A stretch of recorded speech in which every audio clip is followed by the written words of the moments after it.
This person did not leave a name. All right, John Doe. All right, you're on with Rip. All right, Mr. Doe. What do you want to talk about? How are you, Rick? Well, go ahead and let us have your name so it's not so awkward. Fred. It's not. I recorded it. I'm sorry. It's Fred. Frank. Fred. Fred. Fred. That's right. Fred. All right, Fred. Where are you from, Fred? Well, first of all, I want to. Yeah, where are you from? Minnesota. I'm calling from Minnesota. Minnesota. Your favorite state? Yankee Land. No, my favorite state is New York. That's my favorite state. Those people are amazing up there. Actually, my favorite state is California. I bet. I mean, California's. What's not to like? What's not to like about California? I mean, God, That's right. the surfing. Could you You know, there's the surfing. Could you imagine getting him on board? So, anyway. Fred, what's your question? So I have two questions. One is just a tongue-in-cheek. I think Nick and Rusty will appreciate this question. Probably not. If starting, well, let's say that Hollywood is interested and someone is making a movie about Trip, which is something very reasonable. I mean, he popularized A movie about strength what? training. About you. A movie about you. About me? Nobody's going to make a movie Yeah, about yeah, me. about how you you popularized strength training and democratized it for people. So I think that's relevant, and you improve people's health, etc. But Well, that's not the I agree point. with you. I think it's very relevant. I think we've contributed to a lot of quality of life all over the place. But Right, Hollywood right. is not interested in Well, quality. let him get through his question. Let him get Well, through his let me question. ask the question. Well, because Rusty and Nick are interested now. So, who is best to play Rip in that movie? Young Rip, and then Rip as Rip is now. We've Who had is this the best question. actor that would play him? Yeah, we've had this question a long time ago. Who would play a young Rip and who would play an older Rip? Really? Oh, damn it! I don't know. No. This was a while back. I can't remember what we I came don't up with. remember that. Yeah, this was a long time ago. But I don't remember anything. I'm thinking right now. Where are we right now? Where? Yeah. I don't remember, I think I think a Tom Hardy would play a good young Rip. If Yeah. Tom Hardy was about like 10 years younger right now, I think he would play. Tom Hardy be a good young Rip. How old is he? He's got to be what, 40? 40 something. 40, yeah. I think it's like Tom Hardy would play a good young Rip. All right. Now, who plays okay. 70-year-old Rip? Benicio del Toro. Benicio del Toro. Oh, my God. He's a versatile actor, man. He is. He is a versatile. Oh no, Gary Oldman. Yeah, just say Gary Oldman. Gary Oldman. Oldman. He'll play anybody. Yeah. A sinner, John Goodman. John Goodman. John Goodman loses weight. Oh, my God. No, not John. If John Goodman loses weight, If John I Goodman think hit the he's- weights, I could see it. Yeah. He's done some good Exactly. serious roles. John Goodman's an excellent He's an excellent actor. actor. Yeah. I mean, The Big Lebowski. Oh goddamn. Oh, my God. Funniest movie that's ever been made. I got Stormy a can that says our most modestly priced receptacle for putting ashes in.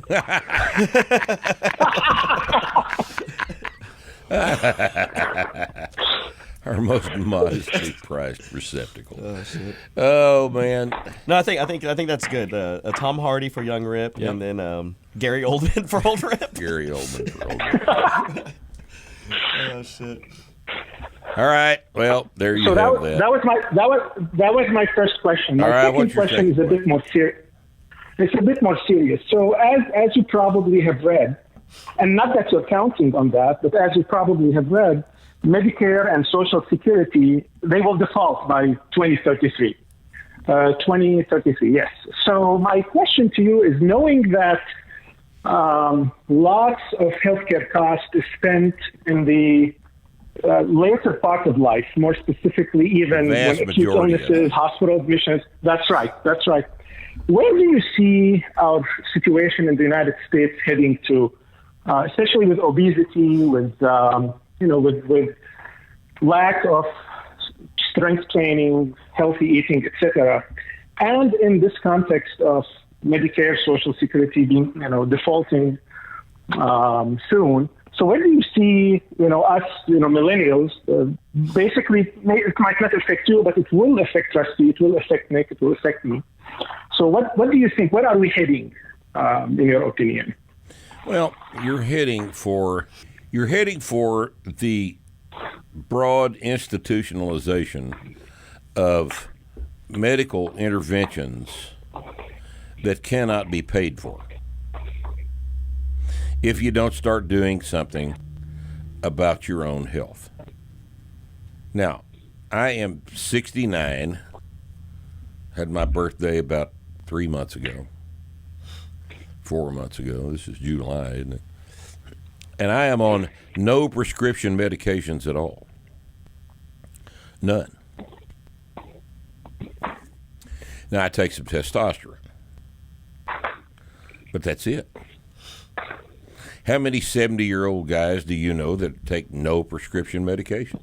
There are not many. Most of them have, because most of them go to the doctor. If you go to the doctor is going to write you a prescription because that's what the doctor is paid to do. The doctor works for the pharmaceutical companies. He doesn't work for you. He works for the pharmaceutical companies. And if this seems harsh, tell me I'm wrong. No, you're not wrong. In fact, you mentioned something very insightful before, that you said that medical doctors or medicine is more of a trade rather than science, and I completely agree with that statement. I'm a physician. I'm a physician myself, so I have to agree with you that the vast majority of doctors are trained as you train anyone else who's doing a trade. They see the patterns, they know, they follow the evidence. Right. And not that there's anything wrong with being a plumber or a carpenter. No, nothing. Nope. No, nothing's wrong with that. But and not that there's wrong with that approach to the medical services industry for the vast majority of people. But doctors get in over their heads because they all seem to be of the opinion that they are scientists, and they're not. They're a trained professional, like a plumber. They're a trained professional. They see a problem. They come in your house. The electrician comes in your house. Some of your lights are not working. He knows how to go find out why some of the lights are not working, and then he knows how to redo the wiring to fix that. That's what a trained tradesman can do. And a doctor is a tradesman. Well, they need to also solve the problem with very limited information because they have a minute to evaluate you and figure out what's going on. Depending on how they run their office, that's true. And the majority of people who are patients fall under a category that is exactly appropriate for them. Yes. And exactly what they want. In other words, they don't want to have a one-on-one relationship with a medical professional who's going to tell them how to live their lives and how to improve their existence. So it all works out for the people that need it. The problem is the people that people expect that don't fit a higher, the model. The people that expect a higher standard of care and or that need a higher standard of care that can't obtain it. Yep. Right. No, that's absolutely and true. Unfortunately, also, you're fighting lots of uphill battles here because most of the time you have worries about malpractice, or you overtest. Exactly. You always also worry about patients not being satisfied with what you're telling them. Rather than telling someone to lose weight, it might be easier to prescribe something. So there are lots of factors into this. So I don't want to appear as I'm saying that physicians are bad. Unfortunately, it's a culture thing. And until the culture changes, and thanks to people like you, Rick, I feel that it is not a surprise to me that Nassim Taleb wrote a foreword for one of your books. So that speaks a lot. And I think until more people like you change the culture that we live in, the situation will not change. So, I mean, thank you so much for everything that you're doing. Thanks to Nick and Rusty for making the show also possible. Hey, man, thanks for your call, Fred. Sure appreciate great, Fred. it. Thank you. Social Security and Medicaid never go away. The country will 100% they can't. Well, they will bankrupt the country before they turn those off. Yes. Because that's because they already have. Because they're money laundering schemes. They already have. So yeah, well, exactly. So those will never go away. If they do go away, then everything's done. So that's because you've told everybody for decades now that all you have to do is go to your doctor and he gets out his prescription pad and he writes a prescription. You go to the pharmacy, fill the prescription, and that fixes what's wrong. Yeah. And that doesn't fix what's wrong, and you all know that doesn't fix what's wrong. But the whole country, this culture, is accepting of that as an explanation, and it's bullshit. Well, but you've got to be responsible for your own health, and the best way to be responsible for your own health is to get up off of your ass and start lifting weights. Now, this is the opposite of what everybody else tells you.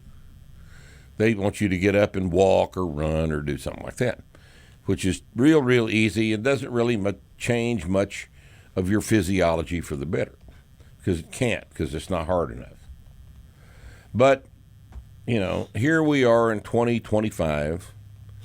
It's not like it was 75 years ago when there was no access to strength training and stuff. There's access all over the place to strength training right now if you'll just do it. But if you think that walking a mile a day is going to make any kind of a meaningful intervention into your health situation, absent the addition of strength training, well, you're wrong. I wonder if there's a way to find this out. What percentage of adults over the age of 65 are not on a prescription medication? See if you can find that real quick, because this is a business model. This is not a model for the proper distribution of healthcare services. Let's see. This is AI, so who knows how accurate this is, but oh shit, what the fuck? Adults age 65 and older, approximately 89% take at least one prescription medication. That's kind of what I thought. I thought I would say 90%, but that's kind of the situation. Now, 89% of the adult population over the age of 65 is a great big number of people, and that's a huge number of prescriptions because it's very seldom just one. Very seldom is it just one. We got an old guy that plays in our band. It's on 11 prescription medication. Oh, as far as I remember, my grandma, she had a handful of pills she would pop every day. She had her heart pill, and then all the pills that take away the side effects from the heart pill. From the heart pill, and then prevent further side effects from all the other pills she was taking. This is... And everybody wonders why their quality of life goes to shit when they get to be 65. Well, that's got a lot to do with it. You put a bunch of chemicals in there, all of which have a primary effect, which is why the guy wrote the prescription, but all of which, every one of which, also has side effects that are not the intention of the prescribing physician. They're not the intention, but they're there anyway. And then you get 10 or 11 of these damn things, and you have no way to predict the interactions between all this chemical intervention. And, it's just, it's normal. It's normal. It's not normal. And I don't know how to explain this to the lay public. It's not normal. There are, when you get up close to, over the age of 65, there are going to be things on you that hurt. There are going to be things that hurt. Does that mean you need a pill for that pain? No, it really doesn't.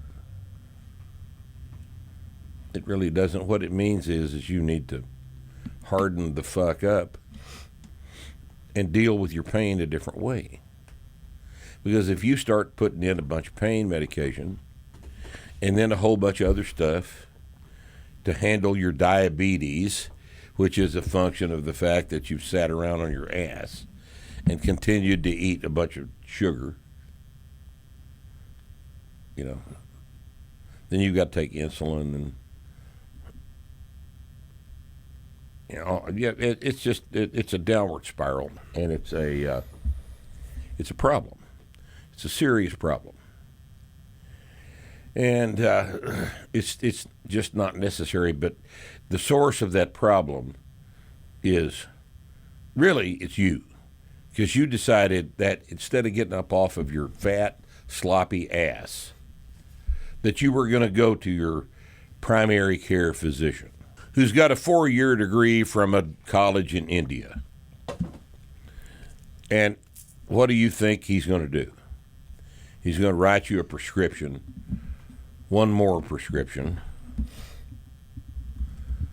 for some things that apparently he thinks is going to prevent you from having to get up off of your dead, sloppy, fat ass. No, he doesn't think. The evidence shows. No, you're right. He knows the evidence shows. No, he's not. He's not hateful and mean at that level. Right. He's following the evidence. He's just because he's doing what he was taught to practice. do Right. in plumbing school. This is when this presents. This is how we treat it. When this presents, this is how we treat it. On down the line.